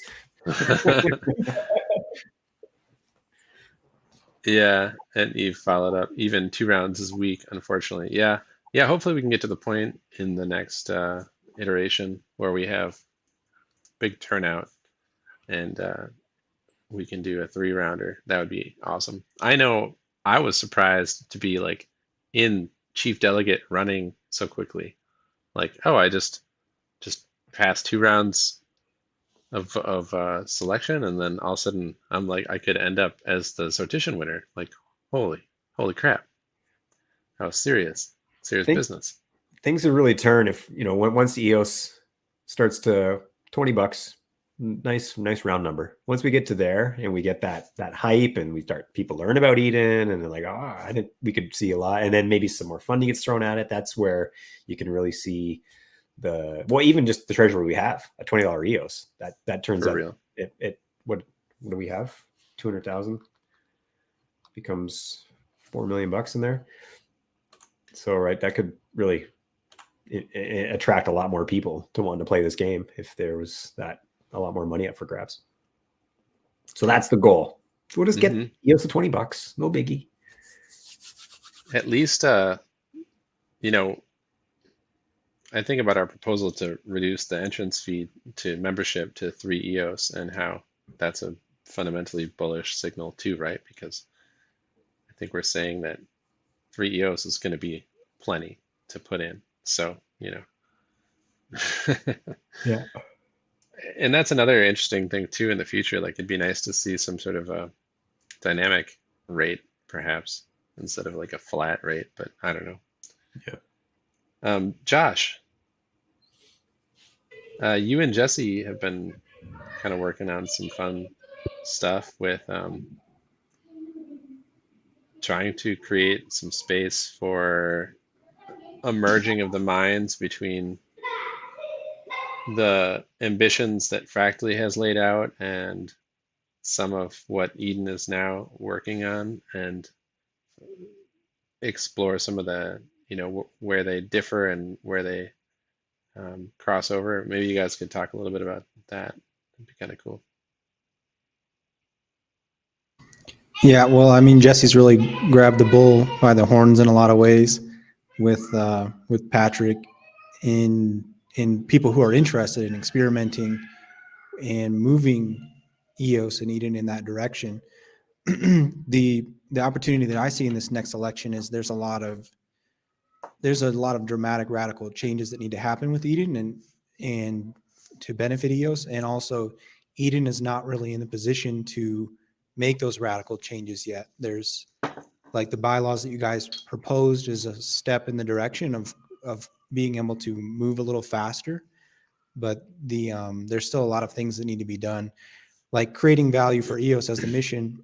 That's a it's a very simple statement, but it's a major step for the direction of Eden on EOS. But the brand name Eden on EOS is probably not mass marketable. What even is the value proposition and business model of EOS? What is the value proposition and business model of Eden on EOS? What should it be? These are things that are really stunting the ability to, in a coordinated way, attract people to either Eden or to EOS. So I think there's a lot of more thought that needs to go in from like a business perspective in order to move in a coordinated fashion to magnetically attract people. And who are the people that we want to magnetically attract? Like, are we just trying to sponsor and subsidize people joining for 3 EOS because we can do that? Or are we looking for people who are going to be contributors and really kind of find a home long-term? What are we really doing? I think a lot of questions need to be asked and answered. Yeah, I totally agree. Marketing, like how are we marketing ourselves as Eden and Eden on EOS? Super important questions. I personally think that could be attractive for people to be able to get funded without like a quote unquote boss. Like you're funded by the community and you have a lot of freedom to do like what you want to do with that funding. I think that's pretty unique. In regards to the future of Eden and Fractally, thanks for the shout out, Lovejoy. Yeah, our group, we meet every Mondays, switching off between 1900 UTC and 1400 UTC. This next Monday is 1400 UTC. We're trying to think of ways for Eden to help Fractally and vice versa, and for both of those systems to be successful. So please join us if you're interested.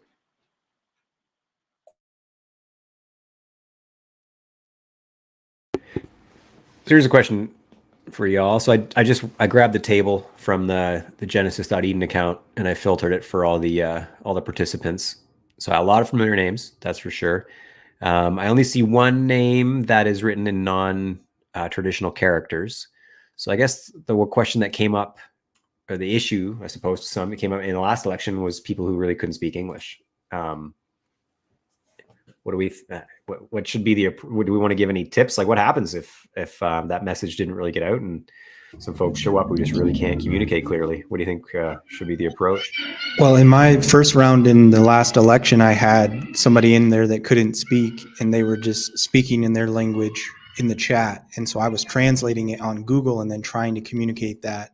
I was trying to communicate what they were saying in the room with the other people. And then I was also trying to communicate back in their language using Google Translate. And the person couldn't understand what was going on except for the liaison that I was doing. And I didn't ask the person to vote for me, but they voted for me by default, which was one of the reasons why I moved on. So I actually could have actually like tried to pitch the person probably. I think it's a pretty difficult element. I wish it wasn't present, and I wish we had the other options, rocking, so people don't feel like they need to only join this one Eden. And that's starting to happen now, which is also what I think this Eden needs to support. I would have asked him to leave. I was so close to asking old mate to leave in my second round. It was weird. It was just me, Mike, and then I think it was like three Chinese people. And yeah, this one guy couldn't speak English at all. And so then the other two Chinese people helped him. And so a little bit of the meeting was in Chinese to sort of bring this, guy up to scratch. And then they sort of continued conversation. And then I even asked him, like, hey, guys, like, what about me and Mike? Can you, like, translate back to English, please? It was pretty awkward. And then I don't think I would have got a vote if I didn't convince one of the Chinese people to vote for me, because the other two didn't really know what they were voting for. Like, I think they wanted to vote for someone else, but because they saw him, they kind of like followed suit and then, took his lead. So yeah, it's definitely awkward. We should have a bloody warning in the UI. It says, if you cannot speak English, do not attend. Like a little banner at the top or something. I don't know. Written in English that they don't understand, and like, I didn't even know. I think it'll be better this election. We do have a Chinese Eden and Korean Eden. I may be mistaken here, and I'm just totally guessing. But Chris, that name that you just brought up, that may be Sang-Young, because I remember, and he speaks, yeah. So he speaks good enough English. He does. Yep. For some reason, he likes to, well, probably for reasons I can guess, but he likes to put his name in Korean letters, and so. And I didn't even look at the other tab. I was just reading a couple interesting names in here. Brock Pierce and Dan Larimer are both opted in. Oh, cool. Any idea when What's that? Can you share that link? I just did the spreadsheet. I downloaded it. Like I grabbed the table from the members contract and sorted it out. I mean, I can share it on my screen if you want. You guys want to see it? Give it a scroll through. Let me share. Not that screen, that screen. Careful, careful. Can you see it? No. It's not working? No. Maybe. Oh, you know what, Lovejoy, you got to add it, dude. Let me put it back up. There, you just got to add it to the. There you go. Let me zoom in a bit. So yeah, it's in alphabetical order with numbers first, but here's some of the names. Some definitely people I recognize: Angelo, Sebastian, Ami, Seth, Giuseppe, Brennan Ross. Here's Brock, Michael O'Sullivan, Chuck, me, Chris, Edgar, Gabriel Shaw from Helios, first election.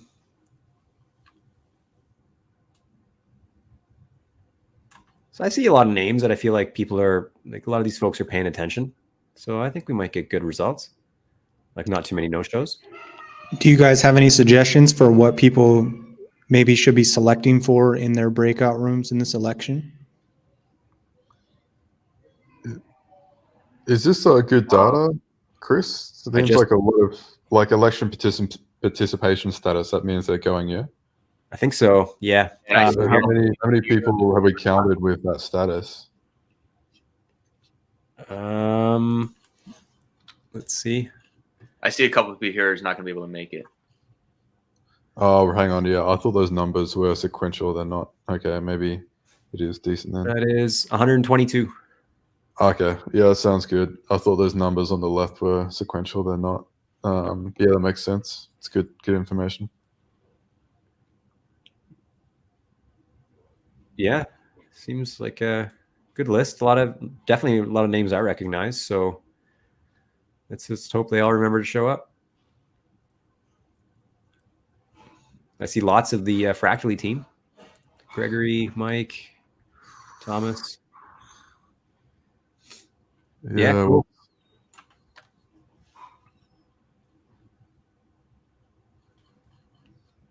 Right Very on. cool. Thanks for sharing.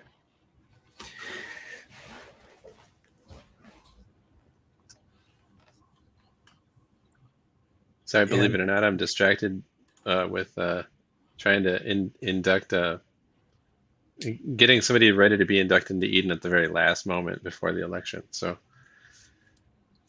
They saw this video. It's working. See, we're drawing people in. yeah, it's happening. Yeah,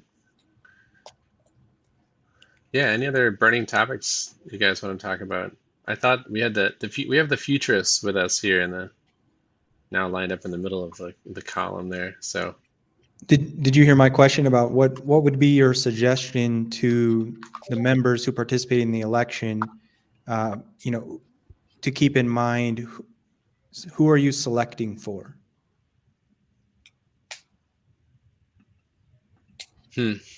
What would be the intention? You know, like last election, even though Dan, I feel like seeded the organization to not do this, I feel like most people selected projects to fund. Yeah. Yeah, I think, Joshua, I think people have to be selecting for a person that they want to represent them, right? Because the person you are electing, who is going to be a delegate or a chief delegate, has to be a person that when they are voting in the bylaws, right, are going to do what you think is right for you with that person's at the top. So I think that's how people have to look at it, that you are in a room with a person that you want to see fit to represent you as an individual in Eden. yeah, I think it's a good meditation to for everybody to ask themselves what they would like to see in an individual. In terms of what Eden should be selecting for, like across the board, I think that's a little difficult to answer. I mean, because in each group, you're going to end up with a really novel collection of individuals that could represent like a whole different set of potentials. And so you're kind of like, it's kind of like a choose your own adventure at that point, you know? You're like, am I going to choose the wild, you know, dreamer that's visionary character, or like the coder builder person, or, you know, like there's all sorts of different archetypes you're going to have to select from essentially, or put yourself forward as the person you think can bring the most value. And it's kind of relative to who else is in the room. So it's a hard decision to make in the abstract, for me anyway. Like it would really depend on, once I'm in a room with 5 other people or 4 other people, then I think based on like who I see there, I have to decide, you know, what is the optimal person of this group to put forward. Not like what are the abstract qualities I'm looking to put forward. Like, but yeah, I mean, I think we know generally who we want to build the future of Eden. We know we need capable coders, capable leaders, and capable like visionary type characters who can kind of move us towards more like systems that are more elegant. Who was using that word before? Aaron, Chris. Yeah. Eden needs to become more elegant. It needs more features, but it needs to like not get like so tricked out with features that it's like just ridiculous. It needs like just the right complement. So I don't know. It's nice to think of words that describe qualities you like to see and carry those in with you, perhaps. But I don't know. There's a one size fits all answer to that. If the mission is to create value for EOS, then maybe one of the prompt questions could be like, what are you going to do to create value for EOS? Yeah, and I'm going to be looking for time commitment.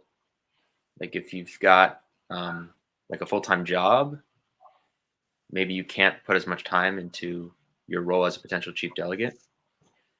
I think that's Just a full-time job. What are you saying? Well- that's a very bad disqualifier, no? No, well, Randall, I think that you're an exceptional person.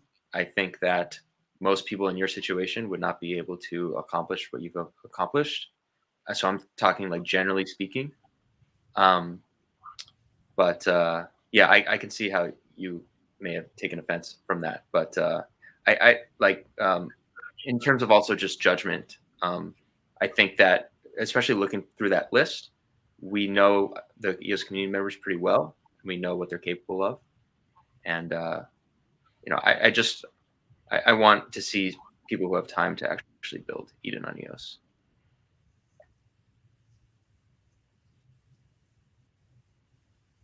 Yeah, that's true. I would probably tend to favor people that were interested in helping the system itself evolve over just exclusively focusing on just using it as a funding vehicle. Although, if the project was super cool and would bring a lot of value, then Yeah. it's hard to say. Again, it's totally depends on who you end up in the room with. So I think, the whole point of us trying to reach consensus very fast is the thought process of rational ignorance, right? You cannot know everything. So you get into the room, you see who is there, then you listen to them. Do you think this person fits the type of person that I'm looking for to build Eden? If they do, then you stick with it. Then follow up with them. Because remember, as a person who's electing someone to represent you, you have to follow up with them. So in the future, if they didn't do what they said they were going to do, in my position, if it's a person like me, I would call them out, right? I would let the community know that this person did not do what they said they were going to do, and I wouldn't vote for this person again. If a couple of people start doing that, we'll change the dynamic, right? Because then we will know who said they were going to do something, but they pivoted, but they didn't tell anyone about it, and they didn't follow through with it. And then we just keep iterating, and eventually we'll have quality guys who are well known to be trusted.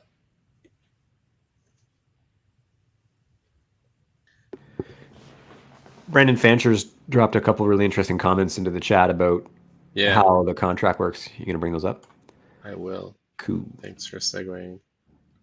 So he said to start, there can be a max of 11 chief delegates. As long as 12 or more groups reach consensus in round 1, we should have a round 2. So I don't know what the smallest group size can be, but then he goes on. 4. If I recall correctly, the contract aims for groups to have 5 people. So if we have approximately 60 registered and all those groups come to consensus, we should have a round 2.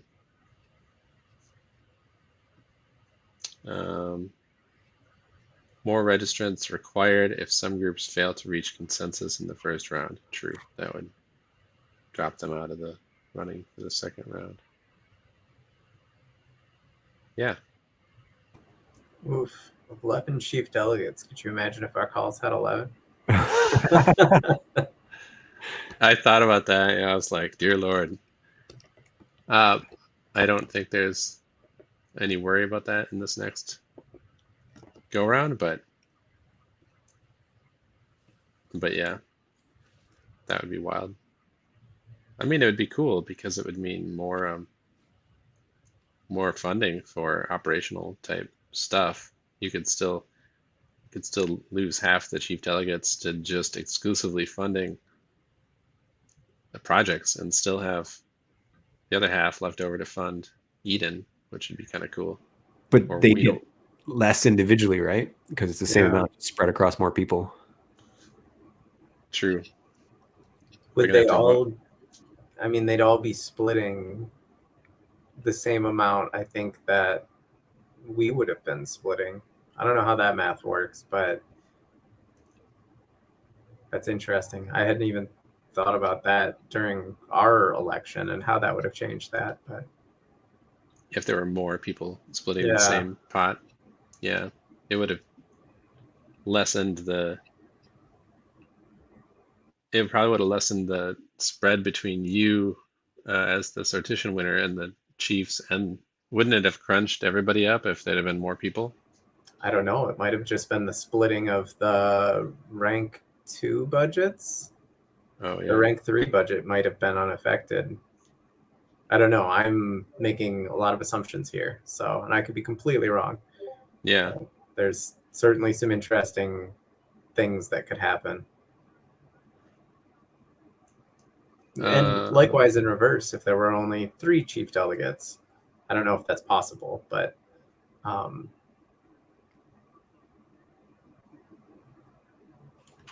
Probably. Uh, Because if the round prior, one of the groups doesn't reach consensus. Douglas had a thought here. I was trying to catch some of these other comments that were.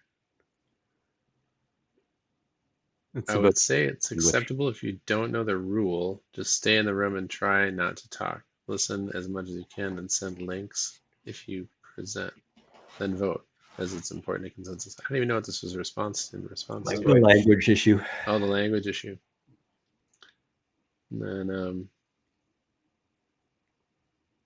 oh yeah, sure. Suggestions for a communication director. No, Crypto says projects both leading the ship collaboratively.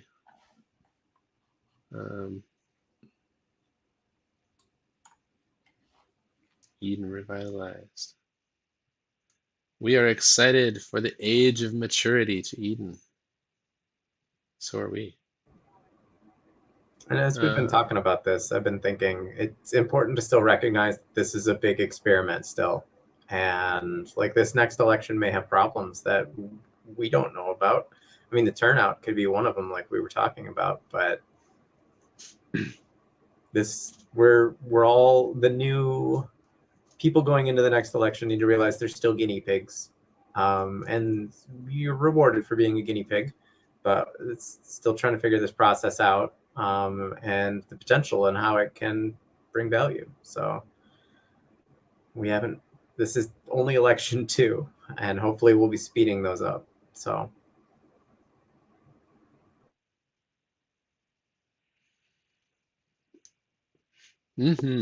Totally. Yeah, speeding up the rounds would make this a lot more What do you guys think of a name change for Eden on EOS? I know, Josh, that's you've got a really comprehensive proposal that I've seen you put forward. Yeah, I don't know if we need to change the name, but we may need to. I don't know who legally owns the current IP. I mean, Eden on EOS is a horrible name, so we should just drop it to Eden probably if we're gonna stick with that. Eden member sounds pretty good. Like it's really kind of ingrained in a lot of us. I don't know if Randall wants to mention any of the things that he can speak about that are in the works a little bit. There's already some leanings toward a community-driven brand. And I came up with a name that's kind of inspired by that. Which is? But there's a name for the organization, and there's a name, potentially a name for a product as well. So there could be a few different names that need to be considered. Personally, I say go ahead. all bets are off. Personally, as far as I think with names, I say if Eden's declaring its independence from the Clarion team and taking its matters into its own hands and running, like they can decide to rebrand under any identity that future delegations want, as far as I'm concerned. I think there needs to be some sort of like constitutional convention function. I like got a couple good examples. So Eve has asked us, what would Jesus do? And that is a very fair question. And one suggestion, fuck horse. Obvious. Yeah.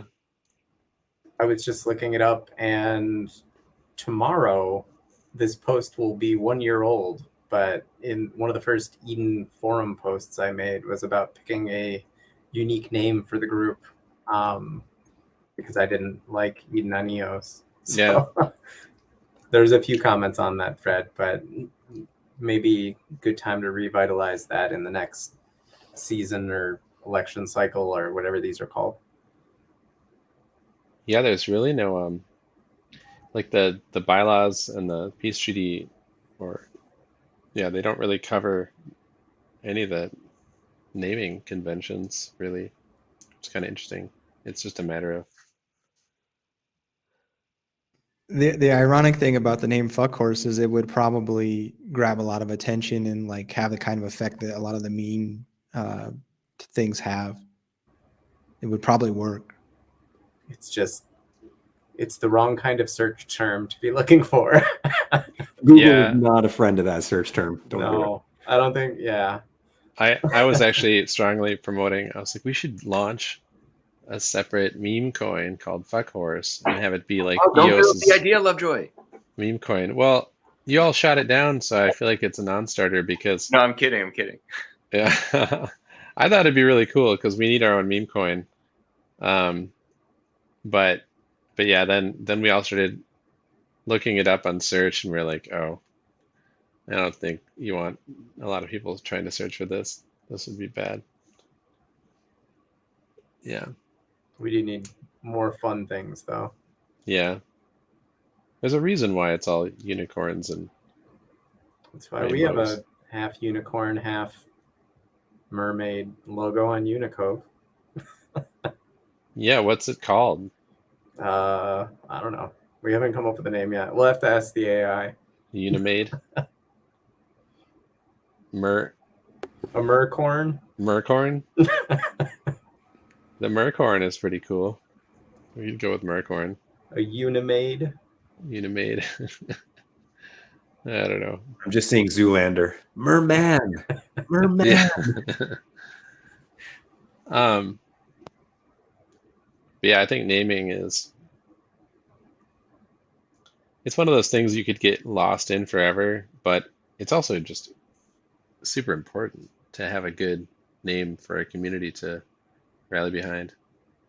Randall, are you gonna drop us any sort of hints? You're all poker face on us now that Josh kind of called you out there. Not really. As you guys are saying, naming is very important. So we have to think through things very carefully, and hopefully we will come up with something. I think we have to think through Eden as it is, because we have Eden on EOS, but technically Eden is Eden on EOS. So because we took the Eden members and we used the Eden members to create Eden on EOS. So at this point in time, we are not going to have another Eden on Cardano or Eden on anything. It's going to be Eden on EOS, Eden on EOS. So Eden itself is something that we can look at. But then we can also look at other names as well and see how things go. But we have to just think about the whole picture. And make sure to be language aware. Just that was the whole reason I brought up not liking Eden on EOS in the past was we're going to have multiple Edens on EOS for different languages. And so the first one just being like, we're Eden on EOS is kind of disrespectful to the other languages that will also be Eden on EOS. So language, the way that the groups are broken up, something that focuses on EOS, like. There's some funny suggestions in the comments. Mermicorn. Mermicorn. And then Just fun to say. Pamela, the sister of Pomelo. We could pick another fruit. Yeah. Yeah, let's go with the fruit theme. Eden on EOS. EOS, Steam, EOS.io, EOS mainnet. Pattern? I don't know. Should at least pick a theme and run with it. Karen Chain would be fun for a meme coin. I could see that. I don't think we're going to get away with my balls, Nova. Patrick. Crystal ball. Yeah. Someone wants to just pluralize. Ola Art wants to pluralize fuck horses. No, not going to work. It won't get past our branding team. I can't do any more of these comments. They're getting a little too racy. I asked for one more special guest, maybe, but I don't know if they're available right now. And oh, I have another topic question for all of us. So on election day morning, well, it's morning for some of us. John, you're gonna be there or no? You're gonna like, it's like some weird hour for you, isn't it? Yeah, it starts at 11 p.m. and ends at like 3 in the morning, I think. So yeah, I'll sit out. Not even gonna show up for the opening ceremony with a beer, just watch, Maybe put it on TV. we'll see. We'd appreciate your support if you can make it, but understandably. Anyway, I was thinking we have this time carved out for opening ceremony, and I thought, last time Dan gave some thoughts, but maybe this time, if you all want to earmark some time for saying a few words, that would be cool. We could do like a collective opening ceremony. It's like a half an hour in length after the half an hour of preparations. And then also we have the matter of the sortition period, which is 2 hours. It's just unavoidable. It's the way it is in the code. So as soon as the chief delegates are selected, okay, let me say this one more time. As soon as the final round is complete and you have, the group that will be the chief delegates, and you're waiting, we have 2 hours to kill basically. So we can do what we did last time and have like a little jib jab with everybody, and the chief ask the future, to be chief delegates in the room minus the one mystery sortition person to answer questions and talk. Or we could just do I know last time it was kind of awkward because it's a really long period of time to keep everybody hanging out. So just curious what your thoughts are for how we could spend that time in a way that was fun or productive or. So it's gonna be 2 hours again? Is that right? Yeah, apparently It that's is, like a hard-coded thing. It's just that's how long it takes with the contract and the blockchain headers.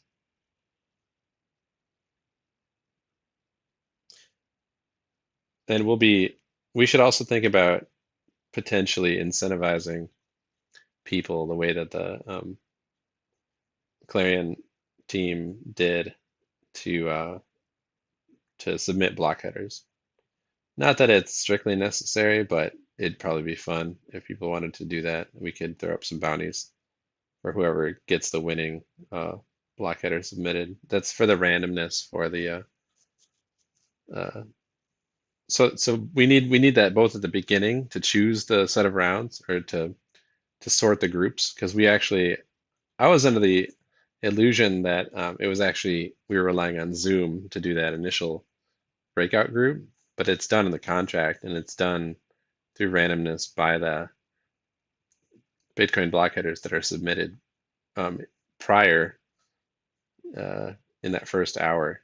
So we need them both at the beginning, and then we need people to submit them after the final round, to select the head chief delegate. So, thoughts, anyone?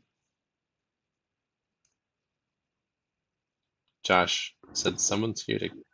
He's got to go. Josh just ghosted us. Yeah, I don't know. I mean, I'll just play my ukulele for 2 hours if that's what it takes. We'll need to do like trivia or something. Like that's play a game. I don't know. That's a long time, really. How did we do it last time? We just shot the breeze, right? Because the chief delegates just decided to talk about like as if we were gonna. Yeah, we had like a mock Is that what we did?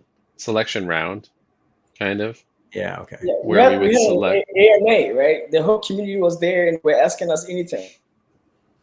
Right. Yeah. Yeah, it was supposed to be first, though. The way that they were trying to do it last time, it didn't really work out so well because people weren't muted and they were just like interjecting questions. But initially, the idea was that the six of us were to, discuss and debate as though we were having another round amongst ourselves. And then I don't know if it was to the point of choosing an honorary head chief delegate or what we decided, but then that kind of, I don't want to say devolved, but it turned into an AMA before the allotted time was really up, and then that went on for a while, and then it just got kind of awkward because we're like, really, we have to wait 2 hours? This 2 hours? Okay, shit. Well, I got to get up and do, use the bathroom and blah blah blah, and like everyone just kind of scattered. Yeah, maybe it's And then that time. it was a free for all. Yeah, we could just say come back. We could use the time to break into. I mean, we could probably do some pretty productive stuff at that time since we've got everyone together. Like break into additional groups and get to know each other. We could do like a breakout rooms that weren't dependent upon the contract. We could, I don't know. I think we should start with the chief delegates in some way, shape, or form. The new will be chief delegates, and then what happens after that, I'm not sure, but we have 2 hours to fill. So contemplate any elevate mark sheet. That's going to be people just crying if we do that. I will drink vodka before and after. Yeah, not a lot of inspiration from the peanut gallery right now. Well, you all contemplate that. That's your homework for Saturday. We got a day between now and then. And I'm gonna try to get in some more members tonight, at least one. Anyone available to induct somebody? Or not right now, but in a few moments. Let's do it. We could do it live, but I think they're too shy. Do it live. Yeah, well, we've been going for 2 hours. I know everyone's in stunned silence now. Button her up. Any? Just want to wish everyone the best of luck on Saturday. I think it's going to be a really fun time. Yeah. What Helios said. Yeah, I think Yeah, we who did is that that too. mystery? That was part of. I remember talking a little bit, even afterwards, just about like what happened in the rooms and how we moved forward and where our goals were. It gives us a chance, or it gives the future CDs a chance to make public commitments, because that's kind of too, right? What are they going to commit to so we can hold them to it? Because we're real strict about that. Right. Yeah. Well,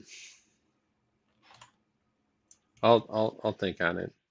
I'll consult my chief NVC consultant and see what kind of games we can play for 2 hours, hour and a half, hour, whatever is left over. I should probably know this, but random question that maybe you guys know. So is the term for these next CDs going to be 6 months, or if they approve this, does their term lower to 3 months? Should be 3. Should be 3 if they ratify it? Yeah. Okay. Yeah, they just have to. Sure if They it took have to effect immediately. Yeah. The other. Also, what about the leveling of the pay between head chief and the other chiefs? Yeah. I was always thinking it was going to have to be. That'll be the election after.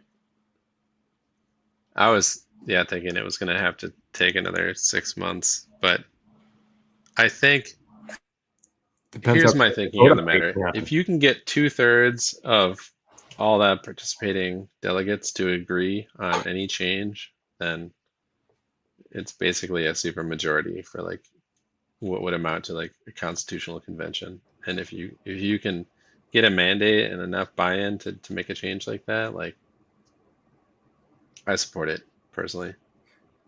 It's what's important. I'm not a stickler for the rules so much as the spirit of the rules personally. If you can get everyone to move together in the same direction and be of one general like buy-in to like play the game, like go for it. Like if it's gonna like fracture the community in half, there's probably a problem. You might not want to go that way, Mhm. Maybe you've chosen a very controversial idea to advance, We brought it up yesterday on the fireside chat and asked the question. I asked the question who listening in who would ratify what we've got, and I think every single person who commented, and there was probably 20 or 30 people that put the number that meant they'd ratify were for it. So I think we've got pretty broad support. I guess it'll be a matter of how quickly the contracts get upgraded, though, right? So to make that change about pay distribution, if that happens in month one, then it flattens, because once you ratify those bylaws, they are what they are. Yeah. So even though they might not match the code. Yeah, so I think with that, I'll put this out there. The Fractally team, Todd, Dan, Mike, I know I'm calling you guys out, Brandon, John, you're on the call right now, right? It's going to be so easy for you guys to take the code as fast as possible.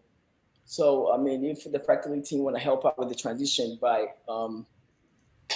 doing an edit so that we can upgrade that bylaw quickly, that will also be nice while we are trying to transition out of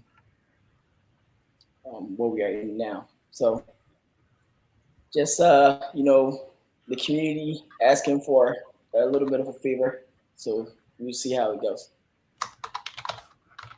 Yeah, and don't forget we translated all that Fractally white paper into so many different languages. So good. And the Spanish teacher liked it, right? So yeah. All right. Well,